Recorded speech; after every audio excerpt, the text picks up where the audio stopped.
Olá, queridas amigas, queridos amigos da TV 247. Eu queria conversar com vocês a respeito de duas questões que surgiram hoje durante o programa Bom Dia 247, em que eu participo junto com Leonardo Atush, com Paulo Moreira Leite e outros colegas aqui da TV 247. Um telespectador questionou a respeito de Napoleão, a respeito da frase de Napoleão. Né? Eu disse que a frase que o Bolsonaro propagou há alguns dias, quem quer a paz deve preparar-se para a guerra, teria sido de Napoleão.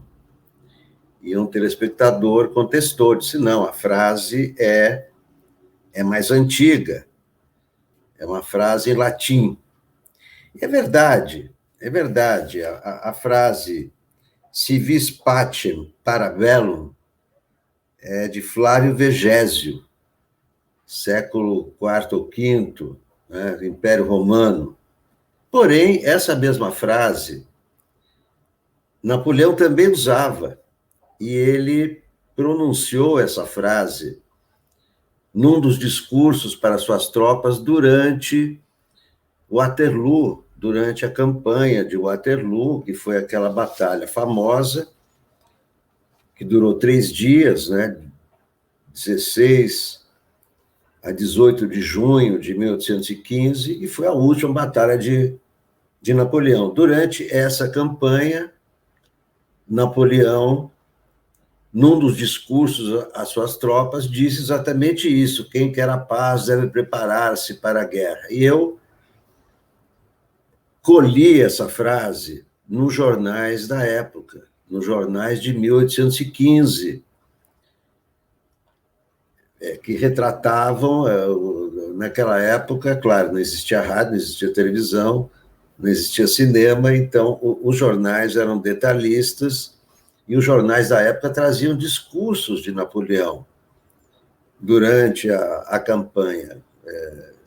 Os jornais da Europa e os jornais brasileiros, depois com algum atraso. E essa frase está nos jornais. Então, é uma frase realmente mais antiga, não foi Napoleão que a criou, mas Napoleão a propagou. E Napoleão foi esse personagem controverso, claro, um gigante da história, que foi ídolo do Fidel Castro. Fidel Castro conhecia todas as batalhas de Napoleão, da frente, do começo ao fim, ele descrevia as batalhas de Napoleão, de tanto que ele estudou as batalhas de Napoleão, e eu sei disso porque isso foi contado por uma amiga que, na época, era casada com o embaixador francês em Cuba. No Ano Novo, isso no início do século XXI, no Ano Novo, Fidel compareceu à residência do embaixador e contou as batalhas de Napoleão. E essa amiga contou para mim que Fidel Castro passou a noite toda contando as batalhas de Napoleão. E em Cuba tem o maior museu sobre Napoleão do mundo, o segundo maior. Primeiro, claro, na França, né? E esse personagem controverso, que é cultuado por um grande líder revolucionário, né, que foi o Fidel, mas também era odiado por socialistas utópicos na época. E um deles é o Benoît Jules Moore, que veio ao Brasil, esteve no Brasil, implantou uma comunista no norte de Santa Catarina, chamada Falangéria do Saí, baseada nas ideias do socialista utópico Charles Fourier. E o Benoît Moore detestava Napoleão, porque provocou, né, desgraça na Europa e tudo isso. Então, são grandes personagens que são controversos, né? Eles tanto ficaram na história por suas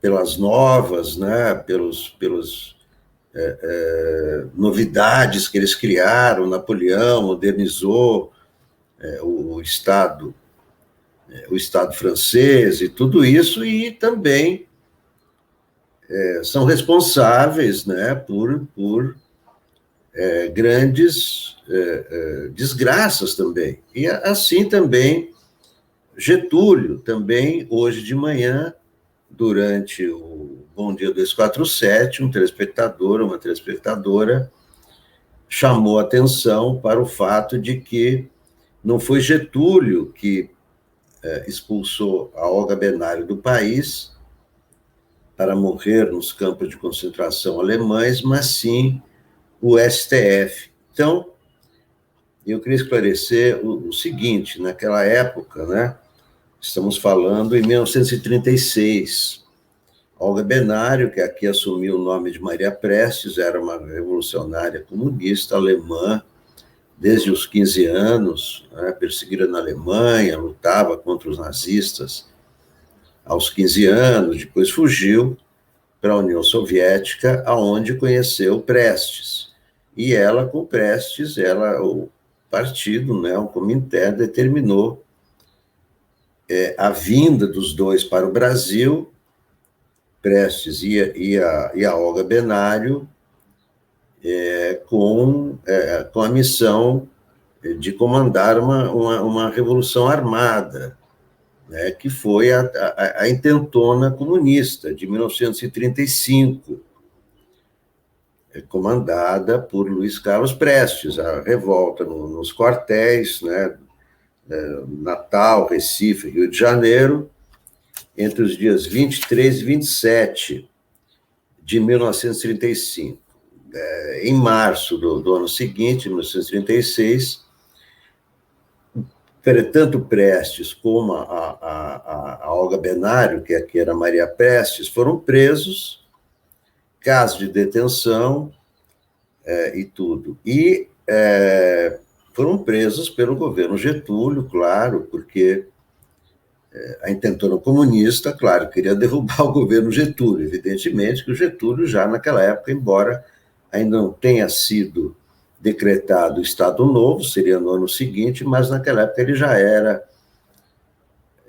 já tinha muitos poderes, e naquela época, inclusive, quando Prestes e a Maria Prestes, ou Olga Benário, foram presos, o Brasil se encontrava em estado de guerra, né? Estado de sítio, naturalmente, porque provocado como resposta à intentona comunista, havia estado de guerra, não havia habeas corpus, etc. Então, a Olga Benário foi presa pelo regime de Prestes, pelo governo Prestes, e como se pode ver em documentos do Ministério da Justiça, ela foi expulsa por ordem do governo Prestes, como tem um documento assinado por Vicente Raul, ministro da Justiça, acha-se à disposição deste ministério para ser expulsa do território nacional por ser elemento perigoso à ordem pública e nocivo aos interesses do país,